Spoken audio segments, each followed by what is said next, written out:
తల్లిదండ్రులు ఒక్కసారి ఆలోచించండి. యువకుల్లో మార్పు రావాలి. భవిష్యత్తులో యువకులు ముందుకు వెళ్ళాలి. ఈ మధ్య మేము వినే మాట బైక్ రేసింగ్. ఉదయం 7 గంటల సమయంలోని కుటాగుల్ల మదనపల్లి హైవే నందు 20 మంది పిల్లలు 10 మోటార్ సైకిల్స్ తోటి రేసింగ్ చేస్తున్నారు. సమాచారం వచ్చి మేము అక్కడికి వెళితే మమ్మల్ని చూసి వారు పొలాల్లోకి గుట్టల్లోకి పరుగున వెళ్లారు. వాళ్ళని పట్టుకునే ప్రయత్నం చేద్దామంటే ఎక్కడ స్పీడ్గా వెళ్ళి కింద పడి కాళ్ళు చేతులు విరగొట్టుకుంటారో, ఎక్కడ ప్రాణాల మీదకు తెచ్చుకుంటారో అని భయం.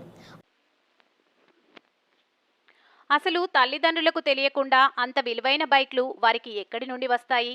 ఆ బైక్ను రేసింగ్కు అనుగుణంగా మార్చిన తర్వాత వారి ఇంటి వద్ద వాటిని ఉంచినప్పుడు తల్లిదండ్రులు గమనించారా? వారికి అంత డబ్బులిచ్చేది ఎవరు? డబ్బులు లేకుండా అంత విలువైన బైక్స్ వారికి ఎలా వస్తాయి? వారి అలవాట్లు ఏమిటి? అంతా ఉదయం పూట, మధ్యాహ్నం, రాత్రిపూట ఎక్కడికి వెళ్తున్నారని తల్లిదండ్రులు వారిని అడుగరా? ఒకవేళ పోలీసులకు సమాచారం వచ్చి వారిని పట్టుకొని కౌన్సిలింగ్ ఇచ్చే నిమిత్తం పోలీస్ స్టేషన్కు తీసుకువచ్చారని తెలియగానే తెలిసిన వారితో పోలీసులకు ఫోన్ చేయించేది తల్లిదండ్రులు కాదా? వారు మోటార్ సైకిల్ బయటకు తీసుకున్నారు అంటే పిల్లలకు కనీసం డ్రైవింగ్ లైసెన్స్ ఉందా అని తల్లిదండ్రులు చూడరా? వారి సంగతి సరే, వారి వలన ఇతరులు ప్రమాదానికి గురైతే వారికి జవాబుదారీ ఎవరు? పిల్లలా? తల్లిదండ్రులా?